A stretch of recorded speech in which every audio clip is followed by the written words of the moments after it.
had many pleasant ones of Romania and other countries I was privileged to get in World War II. I did get to 33 military bases in 35 months of military service.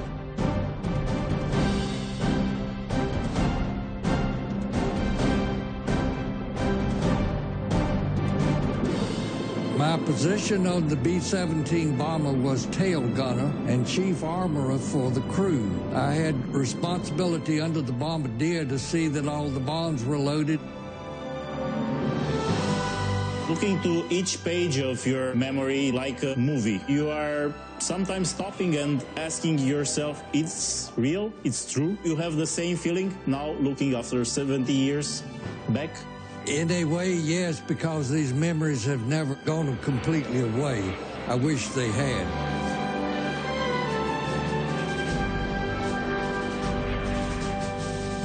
I remember mission number 38. It was rough. On this particular mission, we were going to Lyon, and in plotting the course for us to go from our eastern Italy to the west side, the navigator mistaken, and in doing so, he succeeded in carrying us at low levels in the mountains across the front lines of the German, American, British, Canadian, and so forth front lines on the ground.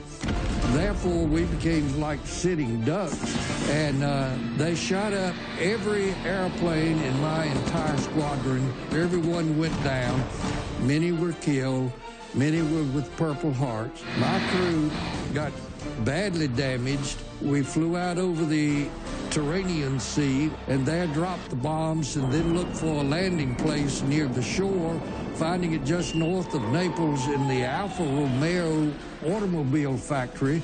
We then became missing in action, and it took us another day, a day and a half before we were able to communicate successfully with home base, and they sent an airplane to pick us up. Another mission that was up in northern Italy, and we got shot down and I crashed. The plane was on fire. 5 times my airplane was on fire during World War II in flying combat. Let me correct it. It's 4 times. The first time was in training. Last time when we were over Romania and it was on fire, it would take some strong rope to keep me in there, and I bailed out. It was a hot fire. Our co-pilot got burned in the fire. The navigator got injured. I landed in Romania. Which was the moment of maximum fear that you experienced? The maximum fear was afraid from the way the fire was raging on July the 9th, 1944 over Romania, that I would fail to get out before the bombs exploded. It was quite an experience to get into Romania, though. On this July 9th, I was on my 41st combat mission, counting all those I'd flown all over Southern Europe. And on this day, we had way early in the nighttime when we were awakened to eat breakfast long before the rooster crowed. We got up early, loaded the bombs, got on the plane, flew across the Adriatic, flew across Yugoslavia, and we were entering Romania, somewhere near Orsava on the Danube. At that time, I believe we were entering the airspace of the Carpathian Mountains.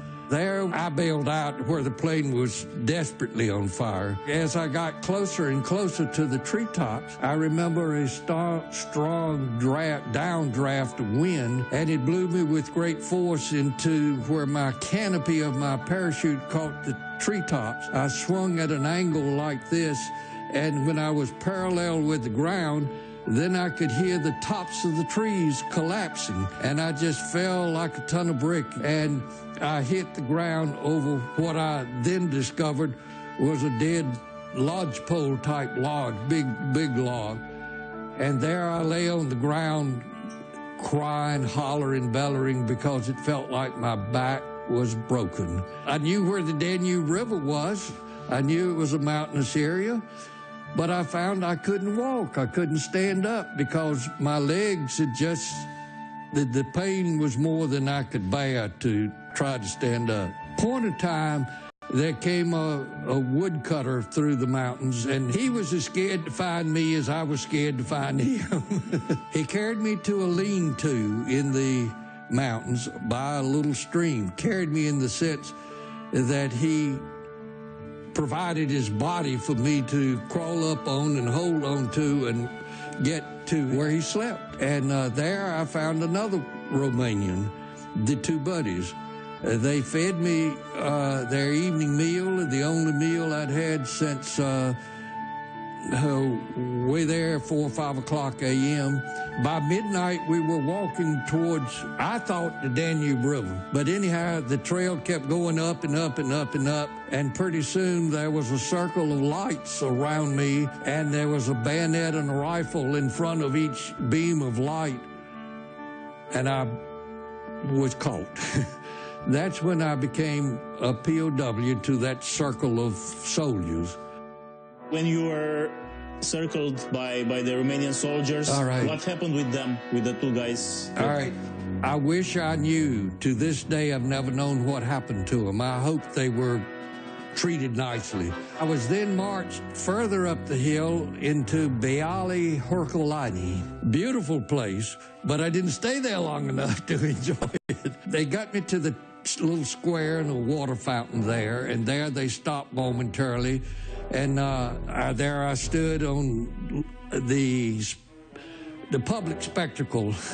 In Beali Herculani, I was interrogated. First the Burgermeister, and I couldn't speak Romanian, he couldn't speak English. They eventually got a very refined, nice Romanian lady who spoke several languages, among which was French. And fortunately, I had had 2 years of high school French, and there was the language that we spoke, and then she would translate it into Romanian. Some of the Romanian soldiers hit you when you were captured? Those that captured me treated me just as nice and respectful as a combatant could be. I was taken by truck to Orsava, and there met up with 6 others of my American crew. We were spread out over 3 of your Romanian counties. Then on the train ride into Bucharest, the officers were in prison camp Trespazeci. No sub to it. Yeah, the officers were housed in a former women's schoolhouse, public schoolhouse. Now it's a theological institute inside. Oh, good. On the train ride into Bucharest, I got beat up unexpectedly. I was in a little compartment for security purposes, along with all the others, the 7 of us there. And lo and behold, all at once I heard all kind of talking out the door, and then in comes the guards, and in comes a civilian. And being the closest to the door, he grabs me by the neck and starts hitting me on the face and cheek and just works me over good and knocked me down on the ground. And then as the others started to look like help me, the 2 guards with their fixed bayonets came in and put the bayonets that close to my body, and all resistance then stopped. And it was a Romanian captain who was riding the same train who was my assailant. How was your life in the camp? You gave us the best available. We thought at the time it was not so good. We had 2 meals a day. On days that the Americans bombed us and kept the cooks out of the kitchen, we didn't get fed. If we were not in an air raid or something, yes, you all did try to feed us, and thank you. Bread was old, bread was sometimes stale, but I understand it. Maybe once or twice a week we would have a piece of goat cheese about the size of 2 fingers. And once we had a side of beef. One day I was going on KP. It was a quarter of a side of beef, but standing there beside that wagon, I could see maggots coming out of many holes around there. We all agreed we didn't want to lose the meat. We cooked and boiled a little longer than usual, drained off the water and boiled it some more, and there was a little piece of meat floating in most everybody's bowl that night. And how you lived in POW camp, you knew you had armed guards, you knew you couldn't escape, but I tried to escape, but the date of the escape was the 25th of August, and the rescue from King Michael, bless his heart, was the 23rd of August. How was the plan to escape? As I said, we were in a sanatorium-type complex. It was multiple buildings within it. And underground, you had tunnels. We made our plans because we had both discovered that down in the basement, where the heating tunnel came through, there were some loose bricks. Over ages and time, we could loosen several, and we decided to knock down the rest to get our bodies out through it. On the 23rd of August of 1944. Now, that is a date that does live indelibly in my memory. That day was a sunny day. It was a normal day behind barbed wire as a prisoner of war. We had breakfast that day. We had some kind of mid-afternoon meal, and I did get fed again a day or two later, because as the afternoon wore on, I began to hear the guards seemed to be more agitated than usual, but their demeanor changed, and I couldn't explain it. Over about 9 o'clock on the night of the 23rd, one of the guards had somehow secured from someone a little small radio, and there at 9 o'clock that night, I heard King Michael make his famous to me, broadcast that Romania was changing sides. It was joining the Allies. It was going to fight Hitler, and no longer would he be an enemy of the United States. That's the gist of it. I noticed that during the course of that, the Romanian kept saying, "Hooray, hooray, hooray," and he was very excited. At the end of it, someone said, "That means that we are liberated." And none of us could exactly figure out what we ought to do. We had some kind of innate feeling that if we would stick closer together, we would get rescued as a group. Well, it's 9:30 at night. We decided, mostly collective, I think we lost 2 or 3 people whose nerves wouldn't keep them inside any longer. And at some point, some guard unlocked the front gate. Again, that was euphoria.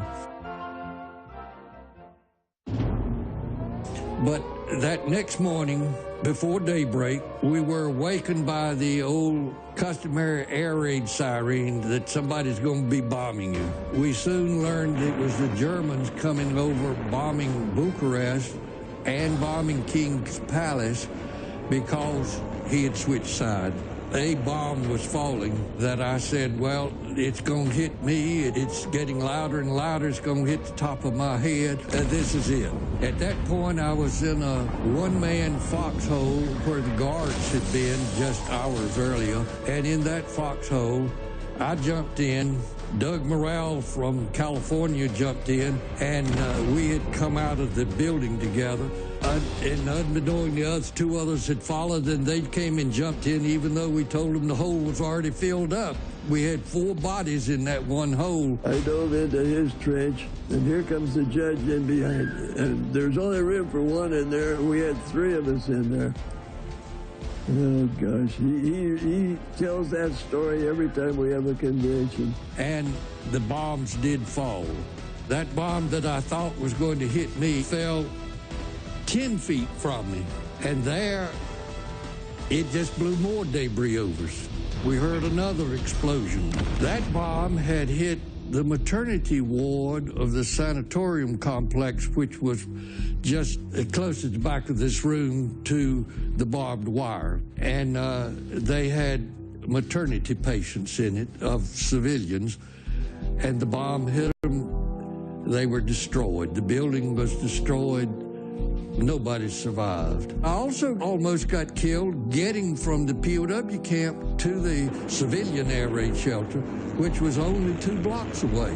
We all ran out the gate, We turned on the path to go those 2 blocks of dirt path. We'd gone 40 feet or so, 30 feet. We started hearing ground fire. Yes, rifles or pistols or something. They were coming from the left in the direction I was going. And then I realized we were getting shot at. So I dropped to the ground, and everybody else dropped prone on the ground. And the shots missed us. I did get with the same fella I'd been in that foxhole with, and 1 or 2 others. And we started walking, not knowing where we were going, but towards what we thought would be your center of town. We got there just in time to see the tanks, the infantry, the troops of Russia come in and make a victory parade down your main street. We Americans stayed in the background because we did not know what would happen to us, or we didn't know the language for one thing. The people that were there seemed to think that peace had arrived, that what King Michael had said the night before meant the country was free, and it was, but the Russians came in. How many days you wait to be liberated for the good after 23rd of August? It was at least 3 days. There was a Captain Catacuzano who turned to be friends with our American colonel, and as the Romanians stole a Romanian single-seater fighter airplane and then took out all the radio equipment, stuffed the American colonel in there and closed the cover for it, and where the American was his hostage, so to speak. They took off. They successfully got to Italy. He said, "Lend me a screwdriver." And with that, he opens that hatch, and out comes the American colonel, and then they got him to Major General Twining, and within close proximity, he dispatched numerous B-17s. By prearrangement on the ground, 35 of us would run out at the time, climb in the B-17, and when we were loaded, then the pilot would take off immediately. It took several of this. I was towards the end of those, or towards the last of those got able to fly out free. I did get to write 2 postcards to my home, to New York. I had been home one day and met the postman at my home's door, and there he handed me my 2 postcards. My mother had only known that through a telegram from her senator, Josiah Bailey, that I had been missing in action. Somewhere along the way, they kind of got feeling that I was a POW, but never had confirmation of it. What was the first time when you met Princess Catherine? I had been back in the States approximately 7 years, I would guess. And I had a phone call one night from a friend in Gastonia who had also been a POW with me. And he said, "I've got a friend I want you to talk to," and it turned out to be Princess Catherine. We had a delightful meeting. I invited her. She came and visited us and stayed 3 days in Susan's bedroom, 6 times in 12 years to see us in Fayetteville. She lived, I think, 1 month or maybe 2 of being exact 100, or that much of being 101, I forget exactly. Marvelous lady. She was a terrific humanitarian, if there ever one was born. And she wanted to make sure that we Americans were treated humanely. She succeeded in getting us a few books in English to read. She provided us some medicine for those who had been shot down on August 1st, 1943. On that 1st of August raid, one of the bombers got shot down in her and landed in the garden of her estate. She and her gardener ran to that airplane, then on fire. They did get out several alive, not everybody. One of those she got out alive was a Lieutenant Jack Britt from Comfort, Texas. She rescued those men there, kept them till they could be transported to a hospital or prison camp, and then they were cared for. When the princess eventually, after 6 or 7, 8 years later, came to the United States, the Today Show interviewed her.